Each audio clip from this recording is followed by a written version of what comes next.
Media is completely sold. इस पे sir हम बात करेंगे। इसके हाँ, लेकिन हम ब्रीफली हम कहते हैं कि इसके ये जो असली जो परिस्थिति है, जो नाजुक परिस्थिति है, इसके बारे में कॉर्पोरेट मीडिया में बिल्कुल चर्चा नहीं हो रहा है, ज़ीरो। और ये देखिए, according to international report and Indian reports, 2023 October, the report says that unemployment, बेरोजगारी इंडिया में 10% से भी ज्यादा, और यूथ अनएम्प्लॉयमेंट, युवा बेरोजगारी 23%, जो पाकिस्तान से भी ज्यादा है, बांग्लादेश से भी ज्यादा है।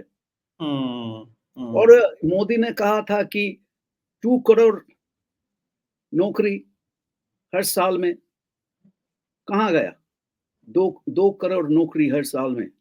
हाँ, तो देखिए ये सब। और Modi is not even facing the press. उन्होंने तो अब तक कोई प्रेस कॉन्फ्रेंस नहीं किया, पार्लियामेंट में भी जवाब नहीं देते हैं। He is not accountable. तो आप पूछते थे ना, पहले आपका सवाल था कि ये डेमोक्रेसी का हाल कितना खराब हो गया, तो ये एक यार्डस्टिक है, मेजर है। तो prime minister is simply refusing to face the people either through the parliament or through the press for 10 years। तो आप चैलेंज करेंगे कहाँ? चैलेंज करने का, क्वेश्चन करने का, और ये फैसिज्म का एक आपका मेजर है, लक्षण है कि ये आपको सवाल नहीं करने देगा, चैलेंज करना नहीं देगा, और प्रेस बिल्कुल खत्म कर देगा, फ्री स्पीच बिल्कुल खत्म कर देगा। तो आपने इतनी प्रॉब्लम्स गिनाई, और जो मेजर प्रॉब्लम है, और बहुत सारे लोग शेयर करते हैं आपके जो कंसर्न है, लेकिन आपको कोई अचीवमेंट, कोई अच्छा काम भी दिखता है इस सरकार का? अचीवमेंट यही है कि जो for the rich they have done a lot. Adani now has become the 3rd richest man in the whole world। देखिए, इंडिया जैसा एक देश से एक आदमी 10 साल में he has become the 3rd richest man in the world, simply because he has associated himself with Modi। Sir, लेकिन जो हम लोग पढ़ते हैं, वो देखते हैं मीडिया में कि मोदी जी अमेरिका जाते हैं, लंदन जाते हैं, ऑस्ट्रेलिया जाते हैं, ये इतने डेवलप कंट्रीज में, तो ये सुनने को मिलता है कि साहब मोदी जी की बहुत तारीफ हो रही है, और वो विश्व गुरु, वर्ल्ड लीडर हैं। और जो हमारे इंडियंस लिविंग अब्रॉड बहुत खुश हैं उनसे कि वो बहुत अच्छा। Indians living abroad, they are mostly all affluent people। और वो लोग, हम तो इन लोगों को हम जानते हैं पर्सनली, रिश्तेदार भी है। तो ये सब लोग, they are doing so well, they do not have any idea about how poor people live in India। And not only they do not know, they do not even want to know। तो हम जब वहां जाते हैं, रहते हैं, घूमते फिरते हैं, गांव में जाते हैं, शहर में जाते हैं, छोटा शहर में, गांव में हम जाते हैं, घूमते फिरते हैं, तो हम खुद, मेरा आंखों से हम देखते हैं कि कितना आपका पॉवर्टी है, कितना गरीबी है, पानी नहीं है, नौकरी तो नहीं है बिल्कुल, और खेती को ले लेते हैं, उसका जंगल ले लेते हैं, पानी ले लेते हैं। हाँ, और इतना बेरोजगारी है, इतना डिप्रेशन है, और वुमेन, औरतों का जो परिस्थिति है, हाल है, इतना नाजुक परिस्थिति है। क्योंकि जब भी आप देखेंगे कि कुछ सोशल टर्मोइल होता है और इकोनॉमिक डिजास्टर होता है, तो the first and foremost victims are our girls, our women, our mothers and sisters, and nobody even talks about them। और आरएसएस एकदम बिल्कुल इतना मेल शोविनिस्टिक ऑर्गेनाइजेशन है, उसका देखिए, आरएसएस में कभी भी men and women do not even mix together। ये लोग एकदम बिल्कुल प्री हिस्टोरिक जैसा एक 16th सेंचुरी का जैसा एक ऑर्गेनाइजेशन है। हाँ, ये जो जो इसका जो सोसाइटी का जो कॉन्सेप्ट है, वो कॉन्सेप्ट है आज से 1000 साल पहले का, आज का नहीं। मॉडर्निटी में इस लोगों का कोई भी कुछ भी विश्वास नहीं है। साइंस में कुछ भी विश्वास नहीं है। हाँ, ये साइंस कांग्रेस भी खत्म कर दिया है। 100 साल से पुराना इंडियन साइंस कांग्रेस खत्म कर दिया है। और यूपी में तो आप देखते हैं क्या चल रहा है। और औरतों का हाल, परिस्थिति इतना नाजुक है। हाँ, उन्नाव, हाथरस, हाँ, आपका बिल्किस बानो और आसिफा और ईसाई और मुस्लिम को तो आरएसएस कहते हैं कि ये लोग मेरा दो पहला number 1 and number 2 enemy. They have 3 enemies, number 1 Muslims, number 2 ईसाई, नंबर 3 कम्युनिस्ट्स। तो एकदम बिल्कुल जैसा हिटलर जूस के खिलाफ, यहूदी लोगों के खिलाफ एक नफरत का कैंपेन शुरुआत किया था और प्रोपेगेंडा शुरू किया था, यहाँ भी to deflect, divert people's attention from real life issues, burning issues, economic issues, health issues, education issues, unemployment issues, torture on women's issues, torture on Dalits issues. They have created this enemy to divert all their attention. Or Muslims are their number one enemy. बिल्कुल जैसा Hitler का जमाना में Yehudis, Jews were their number one enemy. तो वो तो एक villain create किया है इन्होंने, जिससे एक प्रोपोगंडा। सर मुझे आप ये प्लीज थोड़ा सा समझाएं, क्योंकि आप आरएसएस में भी रहे हैं, बीजेपी जनसंघ में भी रहे हैं, तो इनका काम करने का तरीका क्या है, प्रोपोगंडा मशीन क्या है, कैसे ये ब्रेन वॉश करते हैं कि इतने बड़े देश में इन्होंने इतनी बड़ी जो हिस्टोरिकल संस्थाएं थी, जो फ्रीडम मूवमेंट के वैल्यूज थे, उन सबको कैसे पीछे करके और ये आगे आ गए और बढ़ते जा रहे हैं। क्या प्रोपोगंडा है कि इनके मशीन क्या है, what is there? Indian freedom movement में आरएसएस का कंट्रीब्यूशन वाज जीरो। जी, जीरो। जब अभी देखिए पंजाब में भगत सिंह जैसा, चंद्रशेखर आजाद, सुखदेव राजगुरु और बहुत सारा शहीदों ने उनका बलिदान किया था। बंगाल में देखिए, सूर्य सेन, प्रीतिलता, सुभाष चंद्र बसु और जितना सारा आदमी, जतेंद्रनाथ मुखर्जी, विनय बादल दिनेश, इतना सारा आदमी स्पेशली पंजाब से और बंगाल से आत्म बलिदान किया था। RSS was established in 1925. For 22 years before 1947, RSS was in full force. They did not ever participate in the anti-British Indian freedom movement. और RSS का जो शाखा होता है, हर रोज घंटा भर शाखा चलता है। उसमें 2-4 चीज वो लोग करते हैं रेगुलरली, रिलीजियसली। एक है propaganda, Bharat is only for Hindus. एकदम बचपन से हम तो जब आरएसएस में हम जब योगदान किया था, हमारा उम्र था 6 साल जी। तो एक कहानी आपको सुनाएंगे, कहानी नहीं एकदम असली। तो हम जब 4th क्लास में थे, क्लास 4 में, तो हमारा क्लास में एक मेरा एक सहपाठी था, उसका नाम था चंचल अहमद। तो हमारा अंदर में मन में इतना नफरत आरएसएस, उस छोटा उम्र में they created in me so much hatred against Muslims that I for no reason beat up Chanchal Ahmed one day and broke his umbrella in the middle of monsoon. क्यों? मेरा एक ही ख्याल था कि ये चंचल अहमद ये मुस्लिम है, ये मेरा शत्रु है, इसको मारना पड़ेगा, मार डालना पड़ेगा। क्लास 4 में देखिए, तो ये ऐसे ये ब्रेन वॉशिंग करते हैं एकदम बचपन से। ये नंबर 1 है। नंबर 2 है आरएसएस का शाखाओं में कभी भी वो लोग हमारा जो ट्राई कलर जो नेशनल फ्लैग है, उसका उठाता नहीं। कभी भी। सिर्फ़ वो शिवाजी का भगवा झंडा, सैफ़्रॉन फ्लैग हुँ। triangular saffron flag. Oh, हम लोगों ने every single day hoisted the Bhagwa Jhanda and put it down, bowing to the flag and chanting the Sanskrit प्रार्थना नमस्ते सदा वत्सल मातृभूमे त्वया हिंदू भूमे सुखम वर्धितो हम महामंगल पुण्य भूमे तो त्वदर्थे पतत्वे शोकायो नमस्ते नमस्ते तो ये कैसे है अब I am still like chanting it not because I am in reverence of it anymore. I'm in reverence of my motherland. I love my motherland.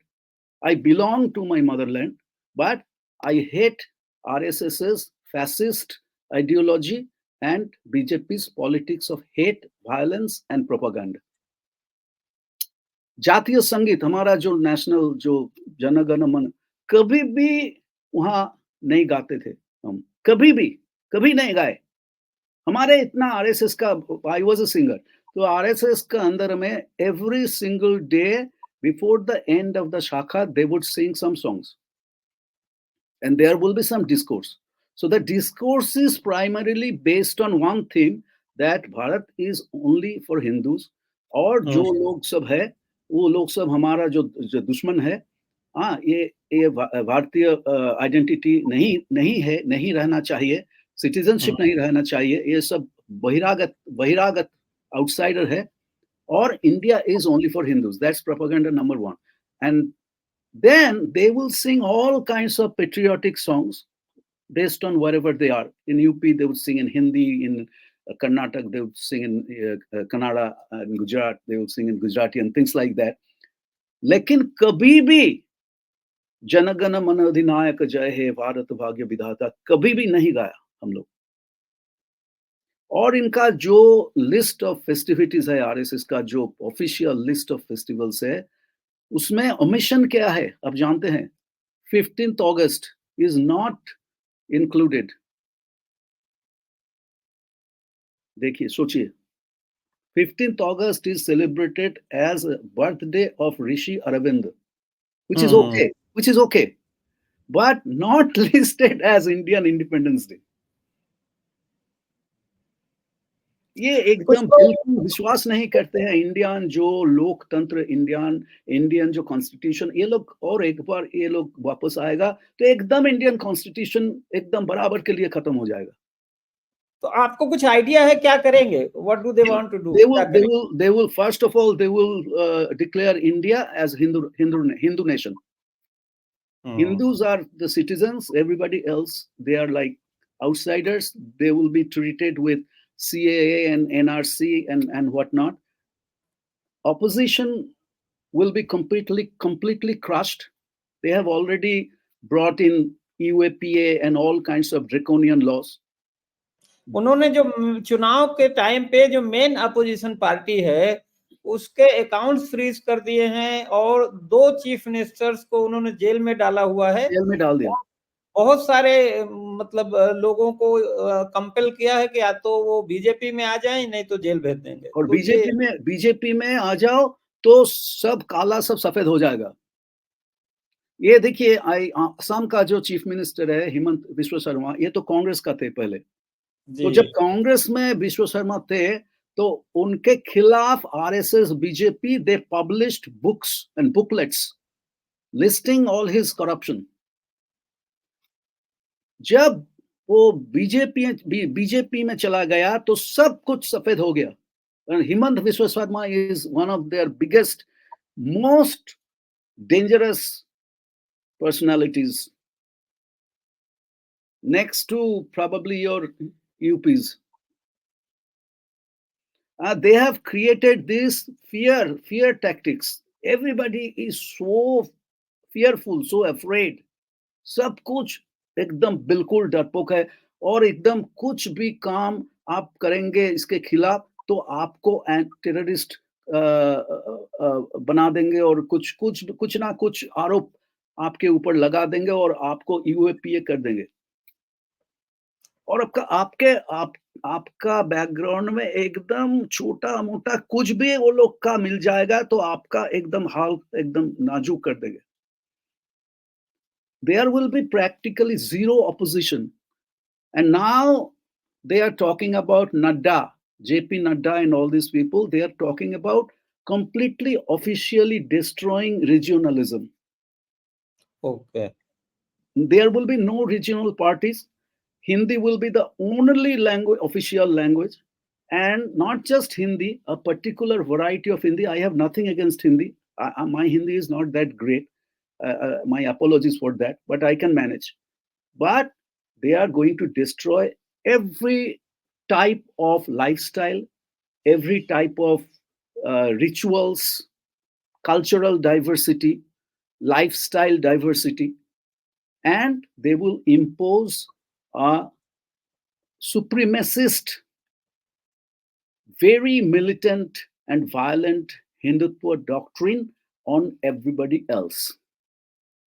And it is going to be transformed from a pluralistic, modern, democratic, free speech India into a 5,000-year ancient, like almost like a kingdom where there is going to be one emperor and everybody else is his servant. And लेकिन women.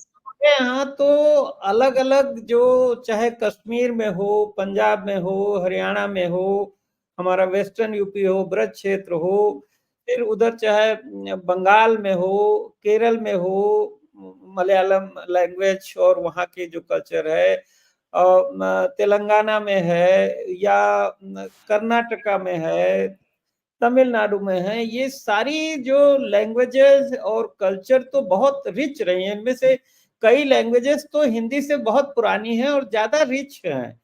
तो वो लोग कैसे इसको accept करेंगे जो तमाम languages हैं और तमाम जो कल्चर्स हैं अलग-अलग? साउथ और इंडिया सबका अपना बोली, बहाना, पहनावा, खाना सब तौर तरीका है, लेकिन हाँ, सब इंडियन अम्ब्रेला के अंदर है। सब हिंदू हाँ, अपने को हाँ, हिंदुस्तानी समझते हैं। हाँ, हाँ। बट उनको आप फिनिश कर दें ये तो वो टॉलरेट नहीं करेंगे ना। साउथ इंडिया में करना मुश्किल होगा, लेकिन नॉर्थ इंडिया का देखिए, हरियाणा का और यूपी का और बंगाल का और असम का जो कल्चर है, ये थोड़ा बहुत सिमिलर है। हाँ, थोड़ा बहुत सिमिलर है।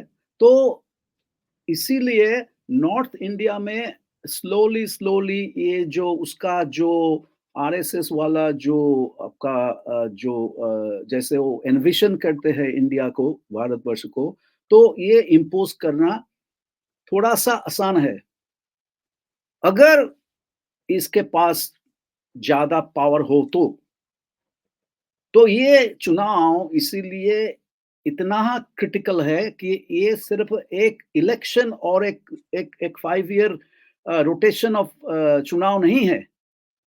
ये चुनाव में हमारे इंडिया में फॉरएवर एक फाइनल डिसीजन होगा कि भारत गणतंत्र रहेगा, लोकतंत्र रहेगा या नहीं। तो आपको ये नहीं लगता कि जो बाकी पॉलिटिकल थॉट्स के लोग हैं, चाहे कम्युनिस्ट हो, चाहे कांग्रेस हो या और जो सेकुलर पार्टी हैं, रीजनल पार्टी हैं, जो वो कहीं कमजोर रही हैं और उन्होंने एनफ मेहनत नहीं की जिसकी वजह से ये बढ़े आगे पब्लिक ज़रूर, के साथ? ज़रूर, ज़रूर। I will squarely blame all the opposition parties for their inaction. देखिए, हम तो कोई कुछ पॉलिटिकल पार्टी में तो शामिल नहीं हुए। हाँ, जी। my thoughts are only as a somebody who loves his country. And it does not matter if I have lived in America for 38 years. हाँ, देखिए हम तो उसमें ही शामिल थे। तो हम अगर हम चाहते थे तो उसमें ही रह के आज तो बिल्कुल ऊपर में ऊँचा उठ सकते थे। हाँ, तो हमारा ऐसा देखिए जब हम हमारा जो स्थिर किया था, हाँ, डिसाइड किया था कि ये आरएसएस और सिर्फ आरएसएस नहीं है, extremist Hindus and extremist Islam, they are both dangerous for our country.